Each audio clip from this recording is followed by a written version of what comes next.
Chris is like, hurry up, Marlene. Good afternoon. Thank you for taking time out to hear my speech today. So the topic that I'm choosing is mandatory national 2-year service for 18 to 20-year-olds. So if you just pay attention to the short clip I have, and then we'll...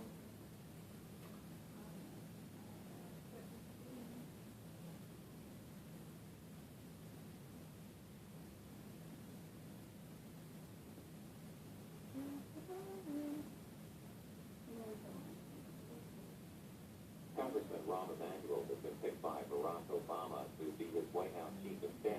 And now you have a book with the ambitious title of The Plan. The word universal comes through a lot. Universal will scare some people. They will think the government program. The idea of universal citizen service.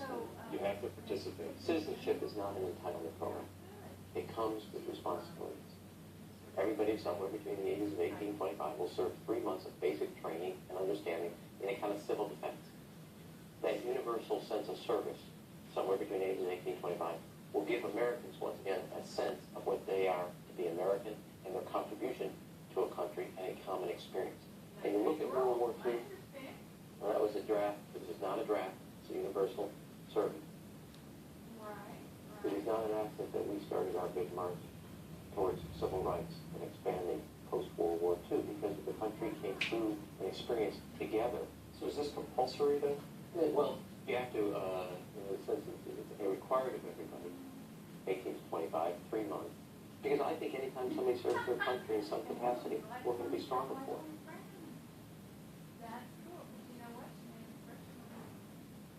Okay, so my topic is mandatory national service for ages 18 to 20. And what I really liked about this particular clip, and the reason why I picked it, was because they had both positive and negative feedback on the same screen. So as he was talking, you saw a lot of the messages that were being shot across the screen.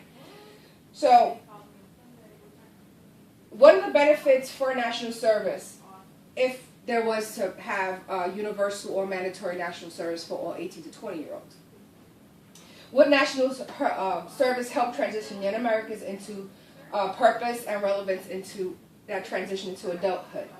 So imagine over 8.5 million men and women working together for the greater good of our communities, working in ways that the private sector either has not made available or just won't support.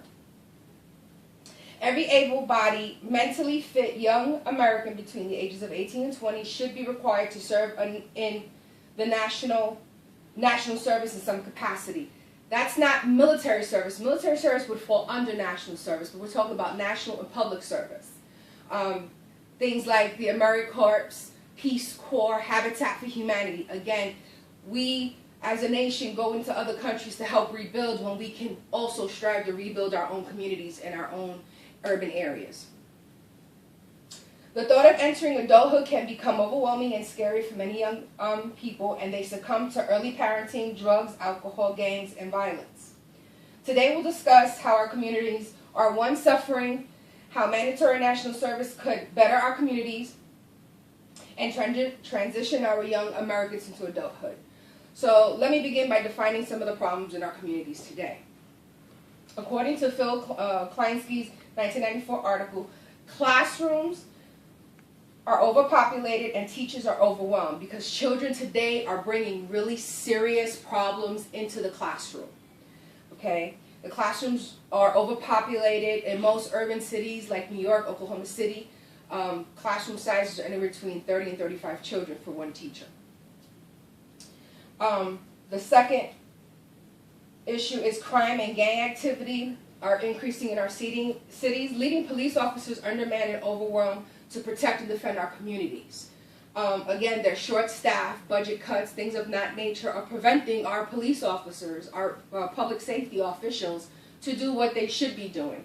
And they're actually chasing, dealing with other things that could be controlled better. The running down and the desolate communities now, think of all the work that's not being done. Here in Oklahoma, one of the things that amazes me is how you can go down one block and the houses are gorgeous, and you turn that corner and the houses, the 3 or 4 houses down that next block are, falling apart. So how would national service improve our communities and help us in positive ways? So now that we've talked about some of the issues and how our communities are suffering, let's move on to what the advantages are of mandatory national service. Programs like the Peace Corps, AmeriCorps, and other nonprofit sectors like Habitat for Humanity would provide training, life skills, and mentorship, leading our youth into professional roles, professional paths. AmeriCorps has gone into urban communities and they've developed tutoring programs, assistant teachers, helping teachers manage those large classroom size, being, teachers' assistants. Also managing after-school programs in urban areas, cleaning up playgrounds, schools, parks, and even caring for the elderly. According to Richard Segal's 2007 article on Times.com, AmeriCorps participants descended on the golf course after Katrina within 24 hours. Over the years, collectively, they've contributed more than 3 million hours of service. So, how could national service build our communities? Education awards, things like baby bonds could be developed where, let's say, there's 4 million children born every year, so the government would put aside $5,000 for every child that's born. So by the time they hit age 20, that $5,000 is turned into $29,000. And if they serve 3 months in national service, that is $29,000 they could use towards education, purchasing of a home, and helping them get started in their adult life. That would be one way that that type of program would help us out. It would also help to build the self-esteem of our youth today. There's just so much more service done besides that person tutoring a younger adult, tutoring another child. That service just transpires on both ends, the person who's receiving it as well as the person giving it.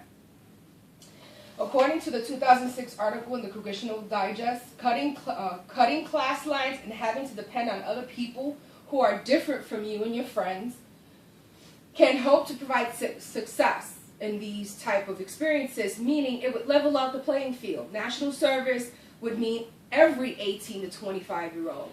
It didn't matter what culture, class, background, wealth, none of that would exist. This would actually level the playing field, and it would help you to interact with other people that may have not come from the same community you've come to, which would build diversity and bridge a lot of gaps that we're experiencing in America today. So with all that being said, let me just put it all into perspective. So the benefits of national service could transition our young Americans into purposeful and relevance in their adulthoods while improving our communities and our country. Today we discussed how communities are suffering and how mandatory national service could better our communities and transition our young Americans into adulthood. So for the final thought, national service will communicate a powerful message to our young generations that they can make a difference, change the world. Everyone's heard the saying, it takes a village to raise a child, right? It's time as us as America bring that back into practice. Thank you. So put it on pause. We'll just. All right, ready? I gotta do it from this angle again. You guys are awesome. All right, how was that, guys? Was that way better than the last one? Yeah, it wasn't bad. That's the best one I've heard you do. Thank you, Miss Janet. Who do I owe cookies to? The world. Everyone. Everyone. You're welcome. I promise. I was like, I gotta bring cookies. Because if not, they're gonna beat me up this time. Sweet. You guys are awesome. Can you thank see you. without that on? Yeah. Will you shut this when you're done? Yes.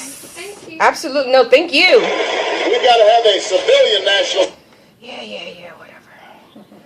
I'm glad I found that on YouTube. I was like, wow, security this is force perfect. that's just as powerful, So how was that compared to the last one? Oh yeah, I mean obviously just as you're strong, gonna improve. just as Obviously, well. Huh? obviously you're gonna improve after being in front of people. You get a little bit more comfortable. Yeah, hopefully this next one, all I got to do is, I think, tape myself. So I think either tomorrow or the next day, we'll come in here and you just need to tape me explaining how to make salsa Okay. or something like that. If I can do it at home tonight, I will. Because I think it's a how-to, so I don't know how, like if he wants us to do it, like, animate it where, like, we're actually doing. Right. So I got to figure that out, but. Oh, actually, tomorrow I'll be gone. Well, no, that's cool. Whatever.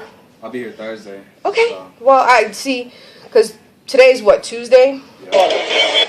So we're literally going to be, I don't know what he's going to throw at us tomorrow, but that's pretty much it, man. Friday, got another exam, and I'm done with this class. I don't care. Right. Is it locked? Cool beans.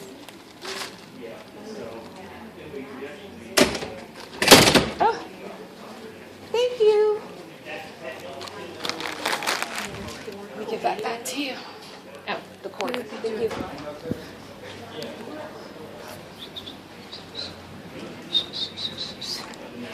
All right, so how bad did it suck? Cool. Hopefully. Oh, there's somebody out there. That's Sam's number.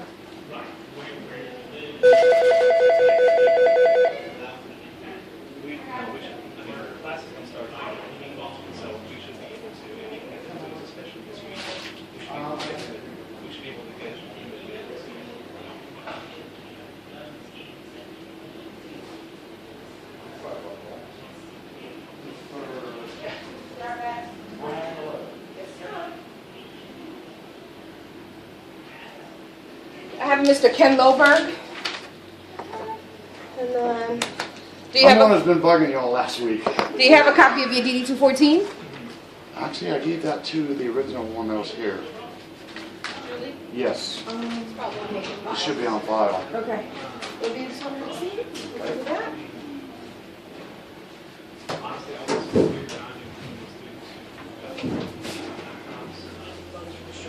Oh, okay. I just got that in the mail. Just got that in the mail today.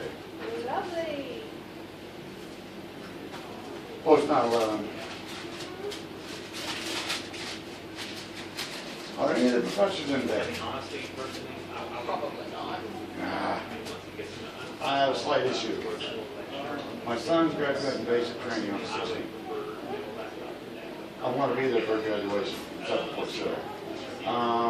Orientation is the 16th.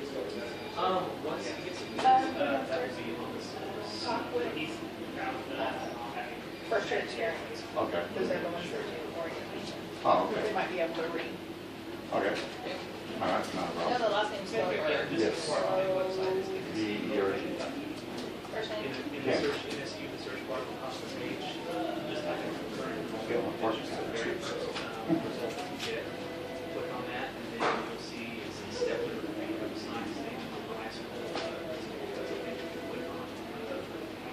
All right, that is yours. Thank you, ma'am.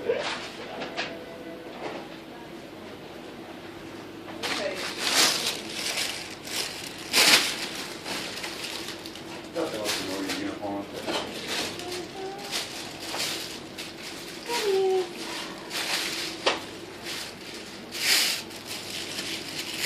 Long ride. Got that, in the Army private. Yeah. They like to change them around. Yeah.